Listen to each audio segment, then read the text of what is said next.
Today's goodies are an old Silvertone 1392 and an as of yet unknown model airline. This one says general service. This one says general service. Also, it has a replaced transformer. Please replace the transformer so the chassis will fit in the cabinet. That sounds interesting. I think that's where we're going to start. All right, looking around back, it's got a pair of 6V6s, a 6AU6, a 6X4, 12 and two 12X7s, and an old can cap here, which may or may not be connected internally. And this is the transformer, which is hitting the top and preventing it from going into the cabinet all the way.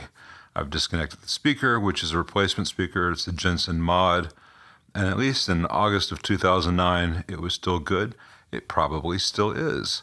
There are some missing screws or nuts on the screws that hold the speaker in place, and the remaining nuts are so loose I can turn them with my fingers. That's not particularly good. And there's at least one seemingly snapped off screw here, and the baffle, which is just particle board, has got some serious water damage, and the water damage makes a line here and here and here and here. So this is probably trying to fall apart. And that's probably what happened with this old speaker. If that water was here, if this was in a flood, yeah. So I will see what I can do about tightening this to the baffle, and hopefully the baffle will hold together. But that's not really, that's not an economically feasible thing to necessarily replace the baffle in this. I am not a fabric shop, and so changing out grill cloth and stuff, doing the fine cosmetic stuff, that really takes a cabinet maker or a Martha Stewart type, which I am not. So I'm going to get out this screw and these screws here that should let us pull the chassis, and we'll see where we're at. I gave it a quick visual run through, and it was serviced in 2009. You can see these filter caps here. That's a pretty good choice to make on an amp of this vintage. So this old multi-section can cap is not connected to anything. It's just left in for cosmetics. So some good quality radials are probably still just fine. Almost everything else in there is still original. There's at least one original electrolytic over here. You can't really see it, I'll show it later. That may need to be changed out. And these green coupling caps may or may not be any good at this point. But the main concern, first beyond making sure it's working properly, is I need to find all the secondaries unloaded of this power transformer, and then see if I can find a power transformer of suitable secondary voltages and current that's just a fraction of a hair smaller without any width considerations that are problematic. You're trying to replace a power transformer for a 60-something-year-old budget amp, maybe from the 50s, looks early 60s as far as the cosmetics go. I'll see what we can find, especially given the scarcity of transformer options these days. I don't know if Mercury is going to be in the budget. Classic Tone's gone. Haybor is out of stock on so many things. Anyway, I'm going to power it up, connect it to my current limiter, and it's connected to its own speaker. And I'm just going to see what it sounds like and if there are any issues beyond the transformer issue. I don't know whether this is going to be feasible for any kind of reasonable budget, but we'll find out.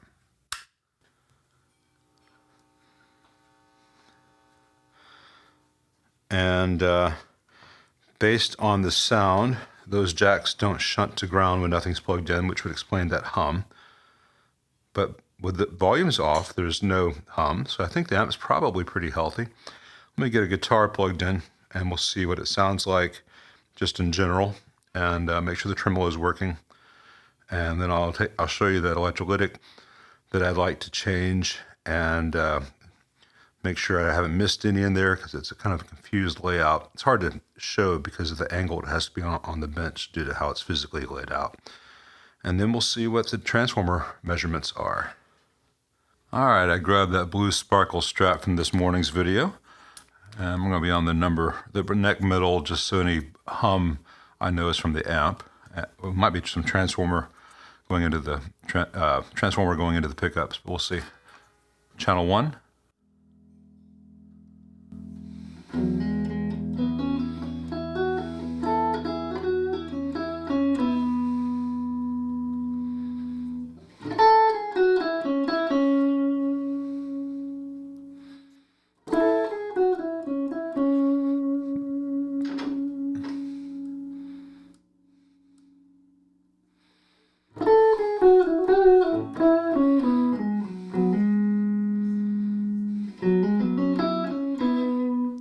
So a little bit of scratchiness on that volume pot, and there is some hum. I have the guitar volume off right now. It's not being picked up by the environment. That's on that channel. Not too bad until you get to the highest gain ranges. It's not a very loud amp, obviously. Let's see what channel 2 sounds like. We're jumpered, so you don't have to move anything.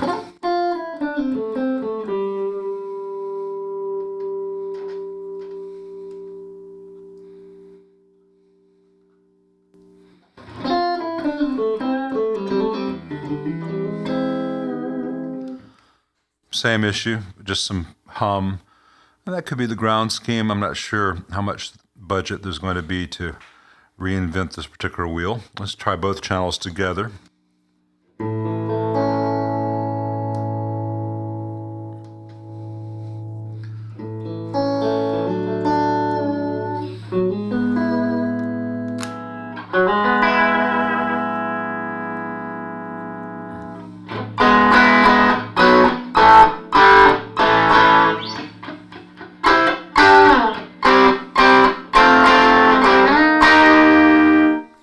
So not the most audacious sound I've ever heard.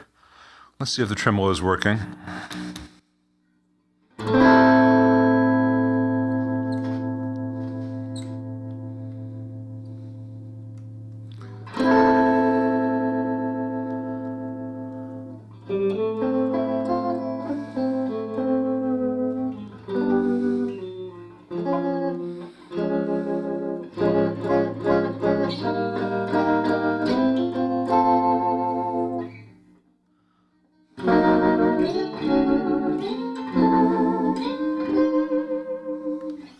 Well, it's just kind of wimpy. I'm wondering if any of these tubes are weak. That's an easy thing to find out, but I need to find what model this is and then find the schematic, because these national builds, it's a lot of Charlie Foxtrot in the construction, and I could spend way more time than is justifiable trying to track down what everything does. Real fast, I'm going to see what voltage is on an electrolytic that you can't quite see right now. About 40 volts, and it's fluctuating. That's just something in the tremolo circuit. Probably better to change it out. That's that electrolytic I was measuring. As far as I can tell, it's the only original electrolytic left in the amp, right here. I think that's electrolytic. It might be a film cap, but I'm pretty sure it's electrolytic. That's I believe, a film cap. This guy, just that brown threw me off. That makes a lot more sense, because I know the guy who did the work on this previously. He does excellent work. He would have changed that, I think. So I'm pretty sure that's just a brown, looking like an old electrolytic film cap. Probably fine. It had 40 volts on it. The trim was working. I'm not going to worry about that. All right. What I need to do is find all the secondaries and identify the voltages necessary for two 6v6s, two 12x7s, and then the 6AU6 and the 6X4. I can find out what current is necessary. It won't take much. Pretty much anything made for a Princeton ought to work, unless there's some voltage on the secondaries that's really unusual. So let's see what's going on in here. This is where it gets a little problematic, because it has all this other wire here. Like I said, airlines, man. Airlines, yo. That's a heater connection, pin 7. That's heaters. So the heaters are just running everywhere in this amp. All right, that might be the explanation for that hum that I heard when you turn the volumes up. This is one heater wire. This is the other heater wire. And here, they just branch off. Here's one heater wire over here, and the other one is this white one buried over here, and they're just running by all these grids and stuff. So depending on the owner's budget, I would like to change the heater wiring to be twisted so it stays out of everything else's way and run over here away from the preamp stuff as much as possible, and very neat runs. But now I know that's the heater connection. That's going to be 6.3. I don't have to measure that right now. I don't know whether this is a heater center tap or HT center tap. I'll find out. Let's see, we got these yellow wires tied off, so that's probably a rectifier 5-volt supply that's not being used. So this was for an amp that needed more power than this amp needs, so that actually makes things potentially easier for us. I think these black ones here are the primaries. Yeah, those are the primary connections. So we have the primaries, we have the unused 5-volt, we've got the heaters, and that just really leaves us with the HT, which is going here to this rectifier tube, and nothing's on the other side of that rectifier tube. And so the rectifier tube is out of the amp, so I can power it on and just measure here and here. I don't have to disconnect anything at all. So far we need a 6.3 volt heater, that's standard. We need a primary, that's standard. And let's see if I can do this in some way where you can see it. We power it on without the current limiter. And now, with 120 volts coming out of the wall, that's very convenient. Memphis doesn't always play along with that kind of thing. These old things with the big filter caps make it really hard to access everything. 688. All right, so with 120 volts coming out of the wall, we have 688. That's 344 per side. That's pretty high for an amp this size. Imagine this was a Princeton or a deluxe transformer. I think this was a deluxe transformer, given the size. I bet a Princeton can be had for that's smaller than that. Let me see what I can find. And I want to check, let me power it off. I need to measure the distance from here to here and from here to here and hope we can get something that's that exact same dimension, that's a standard thing. And then something that's hopefully about half an inch or more shorter than this for clearance. Let me see what I can find. Well, the owner of this amp is very much in luck. The Hammond 290AX, which is their one for the Princeton, is the exact same height and width, same footprint. It's about half an inch shorter. All the voltages that we need are there. It's a little bit higher B plus than this. This was about 340 per HT. The new one would be 351.2 nominally. That's within the realm of fine and negligible. It could also be done as 275 per side rather than 325 per side. We're not going to do the lower power on this. This thing's going to need all the help it can get. So I'm going to call the owner and let him know the good news about the power transformer. Actually, I'm going to let him see this video. So both these amps, this and the Silvertone, are his. So he'll know that, yes, changing the transformer is both possible and relatively easy given how few connections are used and how accessible they are, and that it will be inexpensive too. This Hammond Princeton is not an expensive option, but it is high quality. And to the owner who's watching this, I would dearly love to redo the heater wiring. It's not that difficult. There's only 2 tubes where that's really a factor, the 2 preamp tubes. I can bring that all the way over to here and then go to the rest of the existing heater wires because it doesn't really matter on the rectifier or the output tubes as far as the hum. And I need to look at the schematic to see if it makes any difference down here at the tremolo. But I suspect all that hum we're getting is just the sloppy National Airline heater wiring here on the preamp tubes. So this should be a pretty easy thing. And Rob, who did all the work in '94, did a great job. It's still holding up just fine. Let me put this to the side and call up that Silvertone. All right, pretty typical Sears and Roebuck construction. And little bits of cobweb everywhere. And the grommet is all disintegrated up here where the cables pass through. Hopefully I can replace that. trick is I usually have to undo the wires to replace the grommet. I might be able to get a new grommet, cut a slit in it, install it, and then either stays there or a little bit of super glue. So here's the speaker connection. Let's undo that. Had a rear panel here at one point.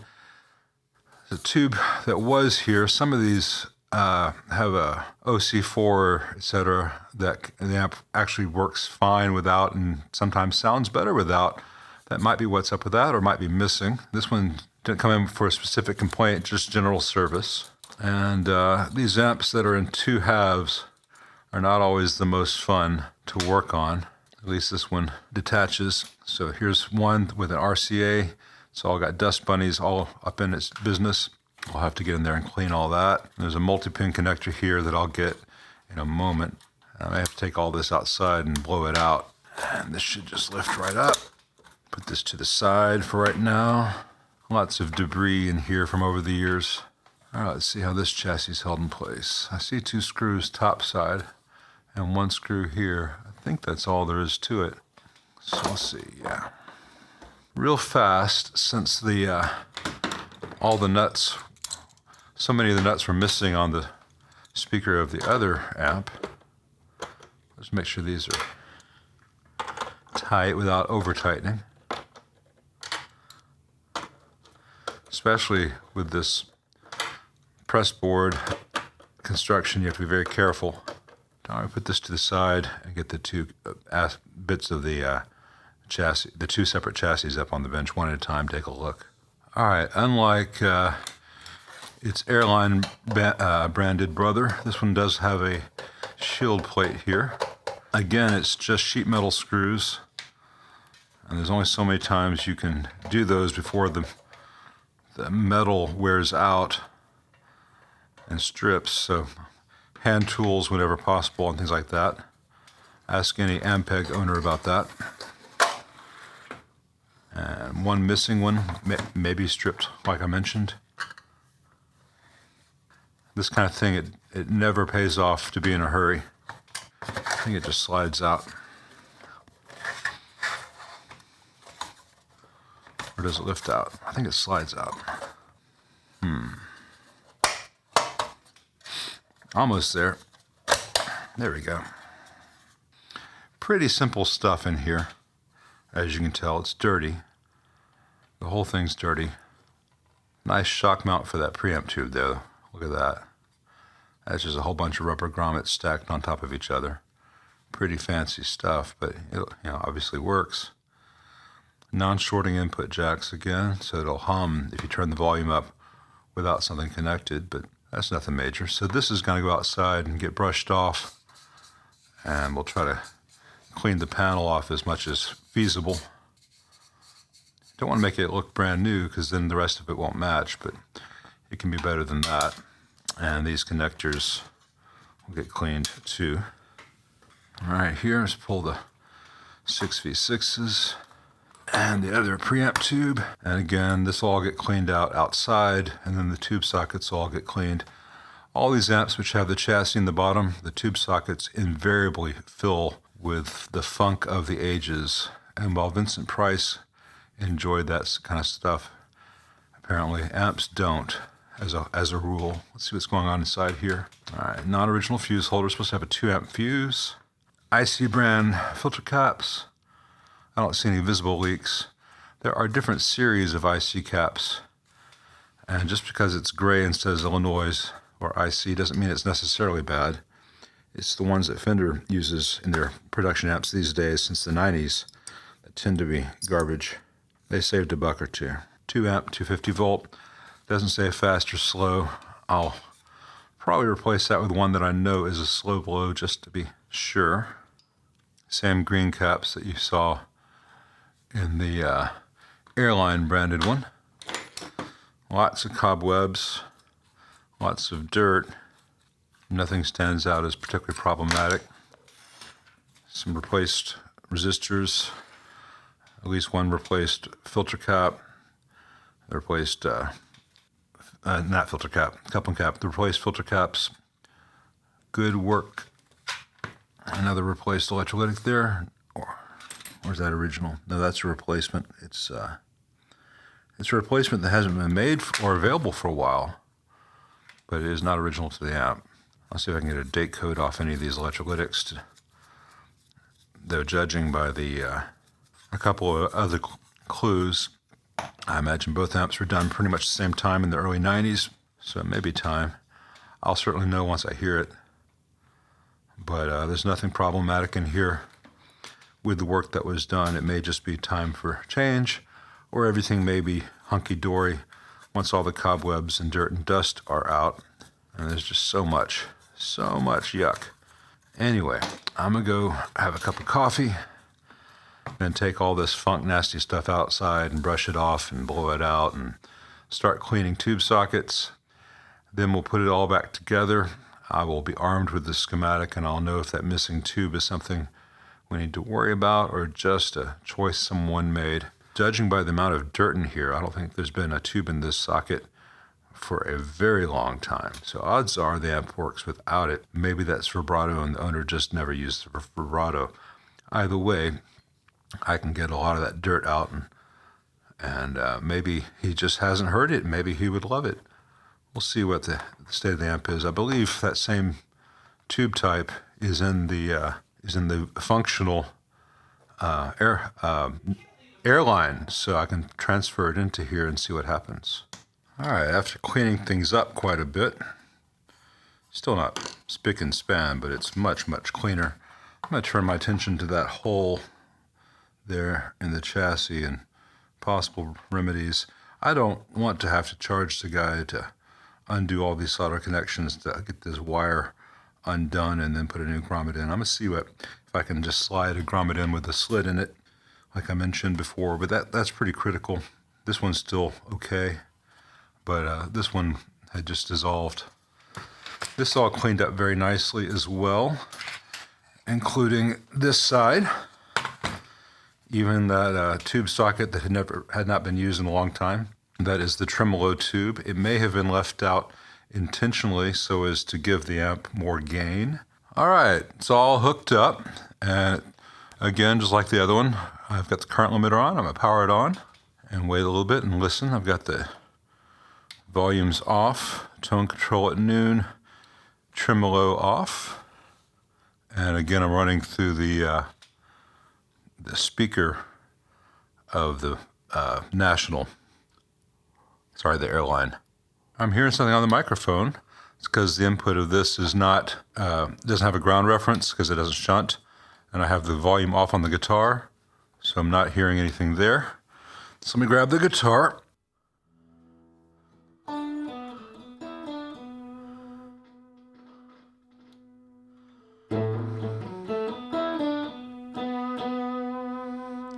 That doesn't sound too promising.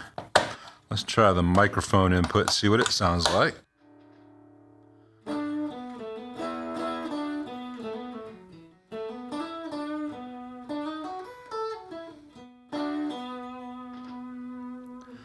All right, both 6v6s are equally hot.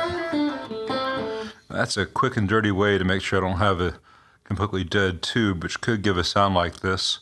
Because that is the sound of half an output not working. Given the nature of the sound we are getting, I think it's in either the 6v6s or something in the output.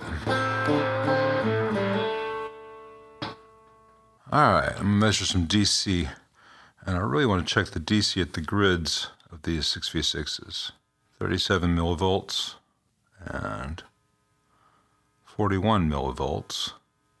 And there really should be no millivolts there in a cathode biased amp like this. That should be actual ground. That's not a ton of DC, but it's more DC than should be there. So there's just a little bit of leakage on those grids. All right, let's check the voltages at this phase inverter. So pin 1, 136 volts. Pin 3, 1.3. Pin 6, 213. Pin 8, 202. So it's a fairly standard cathodion phase inverter. And we've got 200 volts we got 213 on that plate, and we got about 200 on that cathode going to these caps. Sorry, it's hard to see. So this cap and this cap, they're 600 volt caps, but they were not great 600 volt caps. And on this side of the 600 volt cap, I've got almost half a volt and 300 millivolts. This is really hard layout to suss out like this. I can't see what the other side of that cap is down there. All right. Interestingly, this cap and this cap are the outputs of the phase inverter on the plate and the cathode. And this cap is coming from the plate of the preceding triode feeding the grid with a fairly standard cathodine phase inverter. This cap and this cap are a reference to ground here through these grid leaks. And they should have 0 voltage here and here. They got half a volt and 300 millivolts, 0.3 volts here. So these are leaking. And what's really interesting about this design is that after this cap, it goes to this cap. After this cap, it goes to this cap. And those go here to another pair of what you'd think of as grid leaks, which reference this black wire, which goes to the tremolo circuit. So there is one reference to ground and one reference to a variable voltage in the tremolo, which could be some kind of bias. I need to check that. But here we have from pin to 3 to ground here, cathode bias set up. So the tubes are, it's cathode bias, but it's referencing a voltage to change that bias through the tremolo, and that's not working. And that will not work if this cap and this cap are bad. So at the very least, these 4 caps need to be changed, and might as well change this 5th cap while I'm in there. There's nothing magical about these. They're not great caps to begin with. And once that's the case, I'll turn my attention, if the owner wants it, I have to talk to him, to fixing the tremolo. Since it has not had a tremolo tube in here for many years, he may not have any interest in that, but the rest of it needs to be working better. And there's some other of these green caps doing various polarity and death cap functions I like to remove. But I also notice this resistor here, which is one of the preamp node dropping resistors, and it is very toasty and dark, and that needs to be changed out. I'm going to see if I can find the schematic from some of my sources, because it is really dark and I can't make out what the colors used to be there. But I'll look up the schematic first before I start changing things. But that's worrisome as to the preamp, and that output that we heard was very sick, and leaking DC would certainly cause that. So I'm going to look up the schematic, but otherwise stop here, because I need the owner's permission to do all this. He may decide for whatever reason that he doesn't want to put the money in the amp, he doesn't play it, or he may be like, hell yeah, I love that amp, go ahead and change all that. But at least he will know what I found, what it needs, and why, and that he can make informed decisions. None of this is expensive. None of this is particularly difficult, aside from the leads are wrapped multiple times, but many more than are necessary. But it's not as crammed as some other things. I can probably do all that in about 30, 40 minutes.